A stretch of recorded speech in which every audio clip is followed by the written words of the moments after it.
In nomine Patris et Filii et Spiritui Sancti. Amen. Pater noster, qui es in celi, sanctificetur nomen tuum, adveniat regnum tuum, fiat voluntas tua, sicut in cielo et in terra. Pane nostrum quotidianum da nobis hodie, dimite nobis debita nostra, sicut et nos dimittimus debitoribus nostris, et non nos inducas in tentationem, sed libera nos a malo. Amen. Ave María, gracia plena, Dominus tecum, benedicta tu mulieris, benedictus fructus ventris tui, Iesus. Santa María, Mater Dei, ora pro nobis peccatoribus, nunc et in hora mortis nostri. Amen. Ave María, gracia plena, Dominus tecum, benedicta tu mulieris, benedictus fructus ventris tui, Iesus. Santa María, Mater Dei, ora pro nobis peccatoribus, nunc et in hora mortis nostri. Amen. Ave María, gracia plena, Dominus tecum, benedicta tu mulieris, benedictus fructus ventris tui, Iesus. Santa María, Mater Dei, ora pro nobis peccatoribus, nunc et in hora mortis nostri. Amen. Gloria Patri et Filio et Spiritui Sancto, sicut erat in principio et nunc semper et in saecula saeculorum. Amen. Sancti Michael Arcangelo, defendemus in prelio contra iniquitia incidi diabolo est presidium. Imperere Deus supplice deprecamur, tuque principi mises celestis Satanás, Deusque spiritu malignus, la perdición in mano per vaganto in mundo, divina virtut in inferno detrude. Amén. In nomine Patris, Filio y Spiritui Santo. Amén. Este video tiene como objetivo continuar con la catequesis. Yo soy el Padre José Manuel, me alegra mucho que estén mirando el video. Dios le dé la gracia para llegar hasta el final del video. Estamos en la clase anterior tratando sobre las pruebas de la existencia de Dios. Y ya nos quedó claro el ser contingente y el ser necesario. Ser contingente quiere decir que no tenemos el ser por nuestra propia voluntad, que hemos sido creados y metidos, digámoslo así, dentro del espacio y dentro del tiempo sin que nos hayan tomado cuenta. Entonces, eso quiere decir que todos somos dependientes. Ya veíamos cómo hasta los planetas y todos los seres son dependientes. Entonces, como esa dependencia es de alguien, y ese alguien es el único ser necesario, y ese ser necesario es Dios, porque es el que, como quien dice, es el autor, es el artista que pintó todo, que esculpió todo.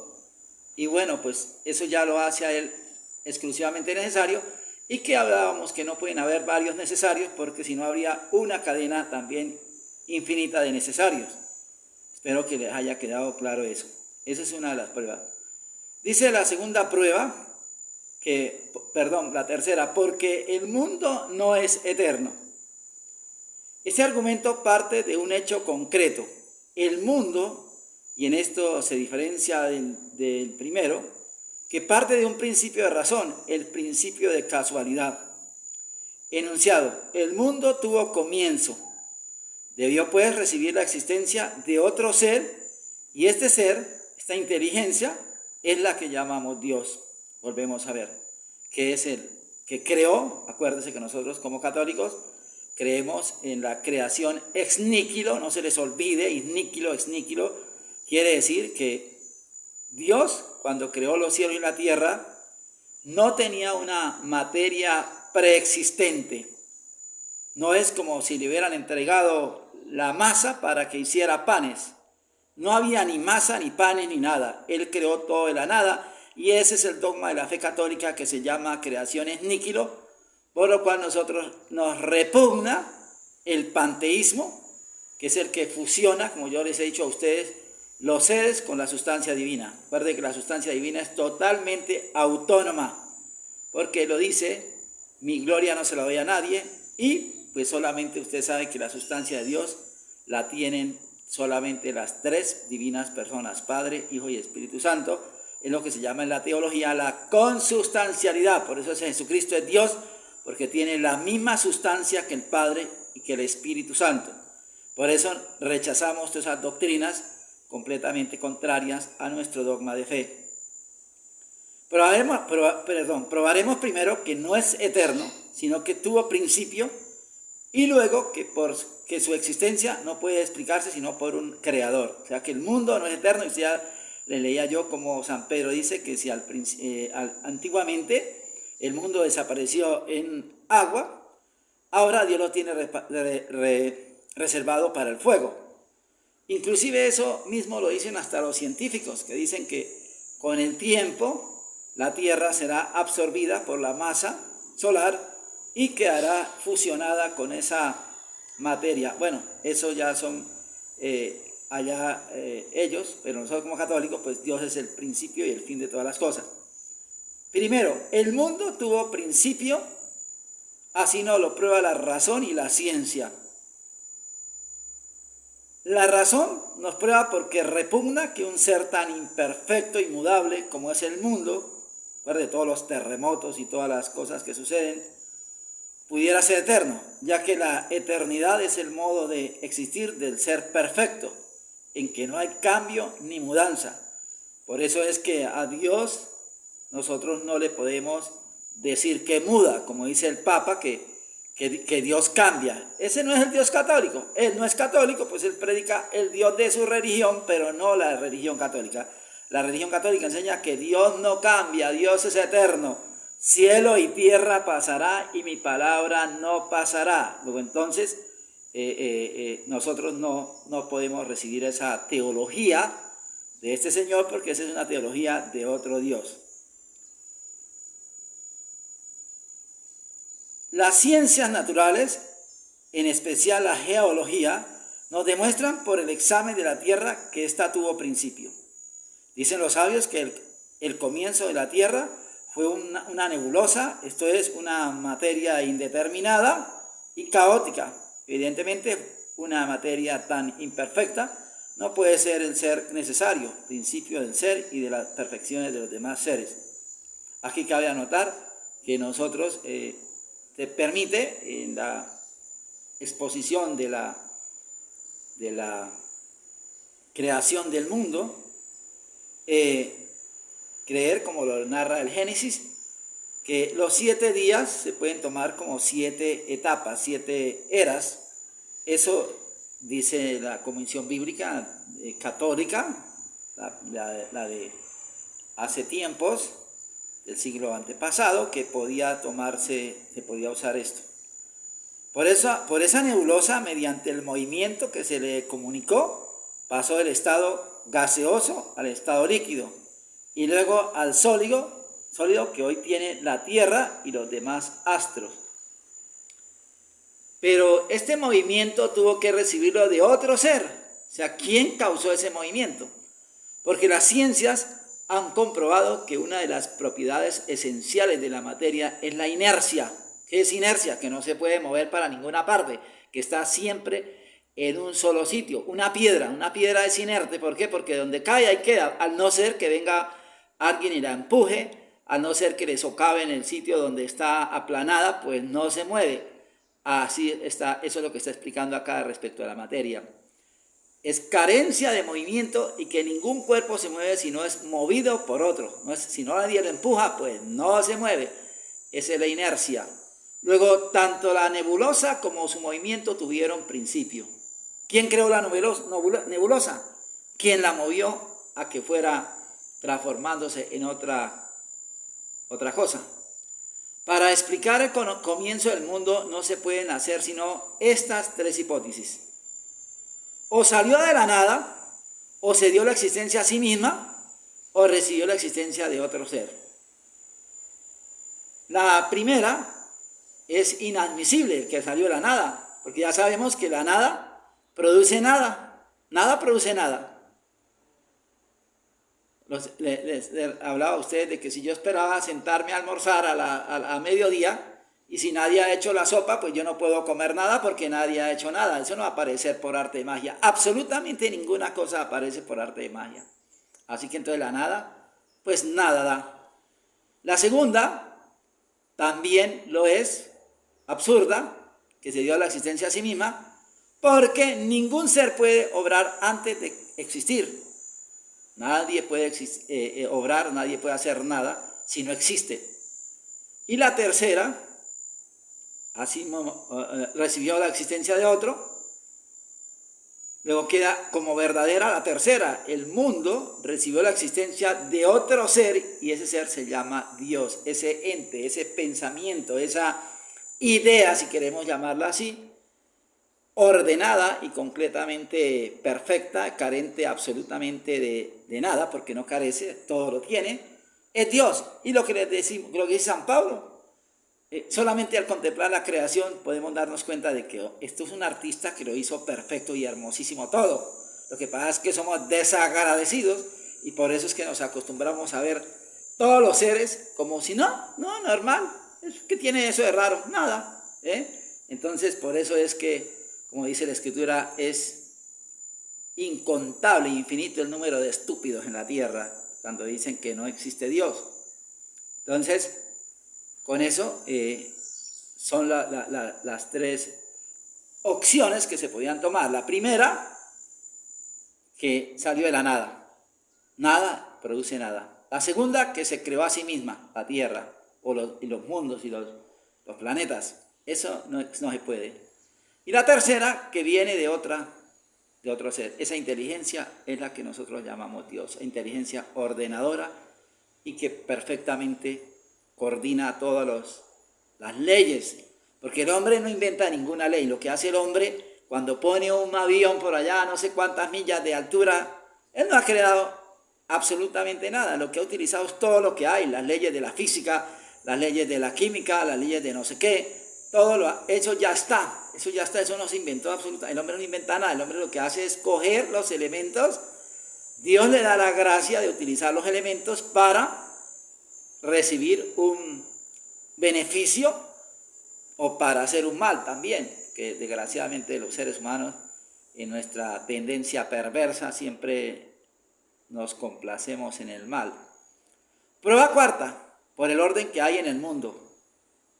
El orden admirable que hay en el mundo exige la existencia de una inteligencia ordenadora a la cual llamamos Dios. O sea, nos damos cuenta de que toda la creación va hacia un orden de luz, hacia un orden de la vida, hacia un orden de paz. Probaremos primero que hay en el mundo un orden admirable. Luego, este orden exige una inteligencia ordenadora. Primero, hay en el mundo un orden admirabilísimo en todos los seres, todo, absolutamente. Se queda uno nada más sentado sino sobre una piedra, cuando uno esté en una cascada o en una quebrada, como se diga, y se queda uno mirando las piedras, las arenas, el agua, cómo brillan los animalitos que nadan. Es un espectáculo precioso de ver esos animales, cómo se mueven en esa agua cristalina. Eso es maravilloso, eso es un paisaje increíblemente que nos enseña el orden y la armonía que hay. En los infinitamente grandes, millones de astros, de moles gigantescas, atraviesan el espacio a velocidades fantásticas. Sus órbitas se entrecruzan en multitud de puntos, pero sus movimientos están regidos por un orden y disposición tan admirable que jamás hay un choque entre ellos. ¿Cuántas veces han anunciado los sabios un choque y el consiguiente cataclismo y les ha fallado en sus pronósticos? Eso es para que tengamos en cuenta todos esos desastres que hace unos años se anunciaba que el Nevado del Ruiz aquí en Colombia iba a hacer erupción. Y entrevistaron a una persona, un campesino, que él dijo que mientras la Virgencita lo defendiera, el volcán no haría ninguna erupción, porque les dijeron inclusive que tenían que abandonar la zona.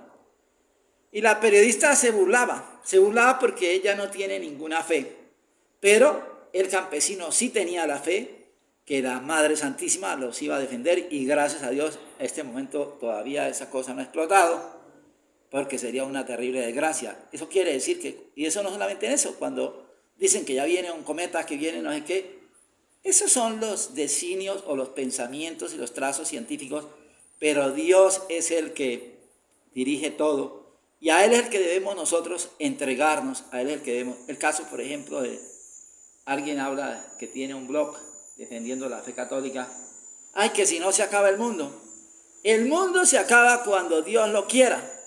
Eso no es porque el de un blog dijo, o porque un adivino lo dijo, porque una pitanisa lo dijo, o porque una vidente se le apareció a la Virgen y le dijo, bla, bla, bla, bla, bla. Eso son bobadas. Eso lo utilizan, son en las sectas protestantes, de que se va a acabar el mundo, que vendan todo lo que tienen, que no sé qué. Les comentaba yo como en África, por allá, en una secta de esas evangélicas, el dirigente de esa secta les dijo que ya el mundo se acababa y ¿qué hicieron? Se suicidaron como no sé cuántas personas, no recuerdo ahorita si fueron 15 o 150 personas, pero se suicidaron muchas personas. ¿Por qué? Porque esos son frutos de cabezas descocadas, que le falta, como dice, o se le suelta un tornillo y empiezan a divagar. Nosotros no nos debemos preocupar por eso, nosotros debemos preocuparnos por el fin particular, cuando nos llegue la muerte. A mí, ¿cómo voy a entregarle cuentas a Dios? ¿Cómo estoy? ¿Qué hice por Él?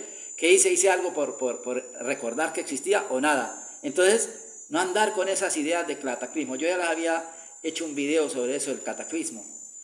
Bueno, entonces hay un orden admirabilísimo, o sea que eso no es porque fulanito de tal lo diga que se va a acabar el mundo o porque van a estrellar, no, eso no. En los más pequeñitos, así las plantas más humildes tienen órganos complicados y diferentes para cada función: nutrición, respiración, circulación, reproducción, etc. Todos ellos conspiran a un fin preciso y determinado: la conservación del individuo y de la especie. Segundo, este orden supone una inteligencia, una sabiduría ordenadora. En efecto, solo una inteligencia puede disponer convenientemente los medios apropiados para la consecución de un fin, en lo cual precisamente consiste el orden. El mundo ha sido hecho con inteligencia, luego por una inteligencia, ha dicho un autor, ha sido creado este mundo. Es un absurdo atribuir al azar y a la casualidad del orden maravilloso. Eso del azar, de que piense que por azar, eso es una gente descocada por el vicio. Ni ellos mismos pueden decir que actúan al azar, porque se dejan llevar del vicio y por el vicio terminan haciendo estupideces y hasta quitándose la vida sin saber ni siquiera por qué.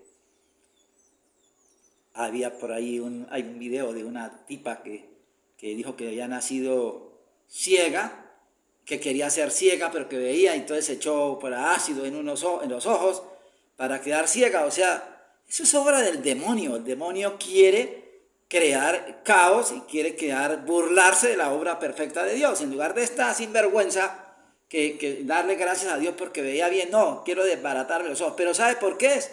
Por la falta de trabajo y por la pereza, por no estar haciendo nada.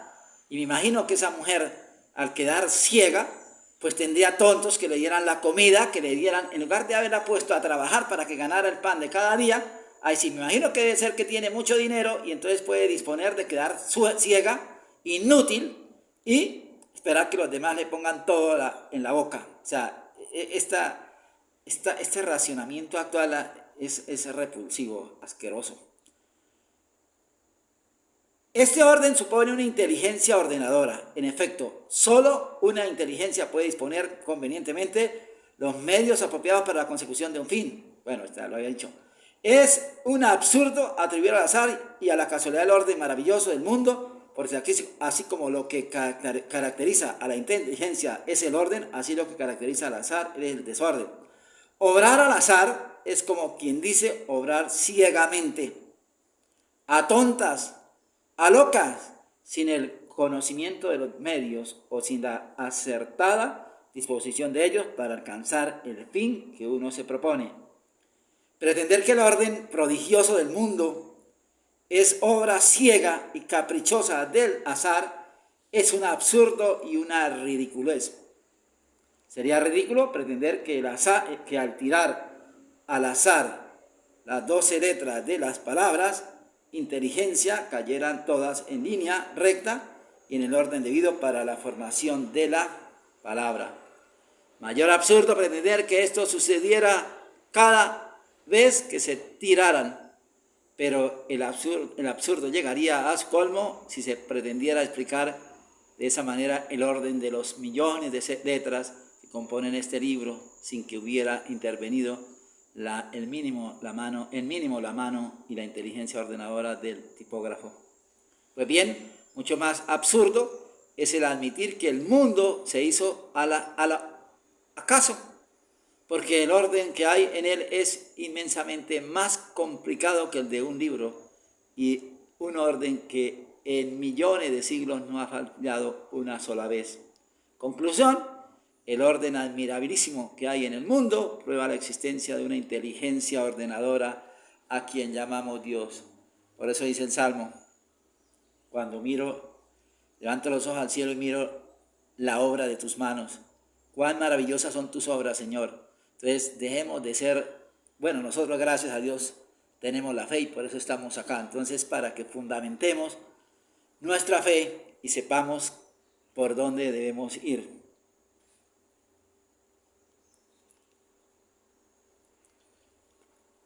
Quinta prueba, la existencia de la vida.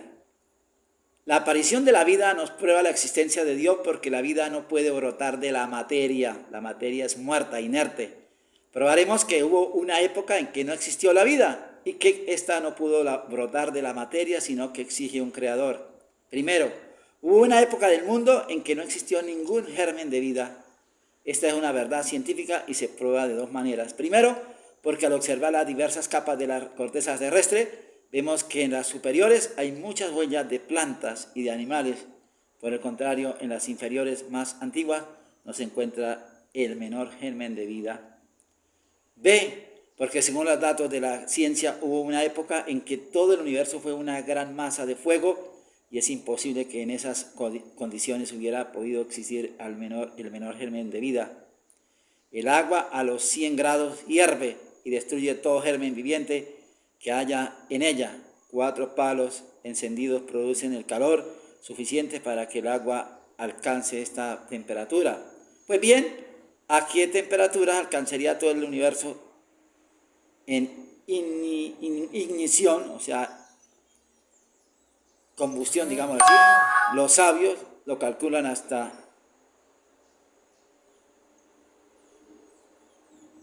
2000 grados, algunos hasta 5000. ¿Qué germen viviente hubiera podido resistir a esa temperatura?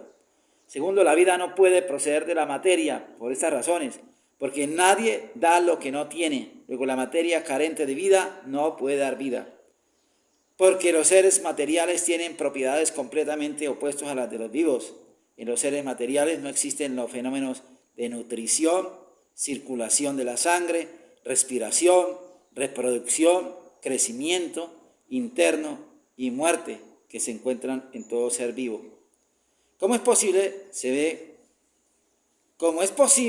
obligado a exclamar un sabio materialista que la evolución hiciera nacer de la materia seres que tienen propiedades tan diversas de la materia. Conclusión, luego la vida no puede proceder de la materia, es preciso admitir un ser creador de la vida al que llamamos Dios. Sencillamente es ese ser, esa inteligencia superior, es a lo que nosotros llamamos Dios. El gran sabio católico Pasteur logró comprobar con experimentos científicos la imposibilidad en que está la materia de producir por sí sola ningún germen de vida, y en otras palabras, la imposibilidad de que exista la generación espontánea. La prueba de que la materia no puede dar vida por sí misma, los planetas, ¿qué dicen los científicos? Que muchos planetas y planetas y planetas, pero vida, nada, no hay nada. Pero son materia, pero no dan vida, están totalmente estériles. Prueba sexta, por la ley moral. La ley moral exige un legislador superior al hombre. Este legislador es Dios. Llámase ley moral el dictamen de nuestra conciencia que nos hace distinguir el bien del mal y nos obliga a obrar el bien y a evitar el mal. La ley moral tiene 3 condiciones. Obliga a todos los hombres. Es superior al hombre y obliga en conciencia. No que me estén obligando, sino porque nos está diciendo la conciencia cuando hacemos el mal, lo que sea. La ley moral obliga a todos los hombres, sin excepción de algunos. La prescribe, por ejemplo, el respeto a la vida, a la propiedad ajena, y les prohíbe el asesinato y el robo. Es superior al hombre quien no puede ni desconocerla ni cambiarla a nadie podrá hacer que el asesinato sea bueno. Nadie podrá hacer. Aquí cabe decir que la gente le pregunta, bueno, padre, y aquellas personas que viven por allá en una aldea donde no hayan escuchado hablar de Dios y que de Cristo y nada y de la fe católica, ¿se pueden salvar? Sí, se pueden salvar si han cumplido esto, la ley natural que Dios ha puesto, no robarás, no matarás. Si esa persona si ha practicado ese decálogo que está metido aquí en la inteligencia de todo ser humano, se salva a pesar de que está adorando a un Dios falso. ¿Por qué? Porque él extrínsecamente no pertenece a la iglesia de Cristo, pero él intrínsecamente buscó agradar a Cristo, que es Dios, quien es Dios, cumpliendo esa ley que Dios ha puesto en la mente de cada persona. Por eso esas personas, a pesar de practicar esas religiones sucias, se salvan. Obliga a conciencia. La tercera ley. La ley moral prueba la existencia de Dios porque como no puede haber ley sin un legislador que la dé, es necesario que la ley moral haya sido impuesta por un legislador que tenga esas tres mismas condiciones, a saber, que sea superior a los hombres, los obliga a todos y puede leer en su conciencia. Este legislador no puede ser otro sino a quien nosotros llamamos Dios. Dios es el creador de cielos y tierra y de todas las criaturas visibles e invisibles, como lo decimos en el credo. Bueno, hermanitos, espero que algo les sirva esta exposición de doctrina y bueno, mantenernos la piedad, pidiéndole a nuestro Señor, a la Santísima Madre, que conservemos la fe católica en este tiempo de tantísima tiniebla, donde lo malo es bueno y lo bueno es malo. ¿Y quién enseña eso? El Papa, los obispos, los párrocos y las monjas. Todos van enseñando mentira. Así que entonces nosotros mantengamos nuestro legado de fe y pues que Dios nos dé la gracia de salvarnos. Vale la bendición. Adiutorium nostri nomini Domini, qui feci cielo et terra, Domini exaudi rosinem meam, et clamus ad te venia, medicamo Domino Deo gratias, benedicat vos omnipotens et misericordia Dominus Pater, et Filius et Spiritus Sanctus. Amén. Que en todo Dios sea glorificado.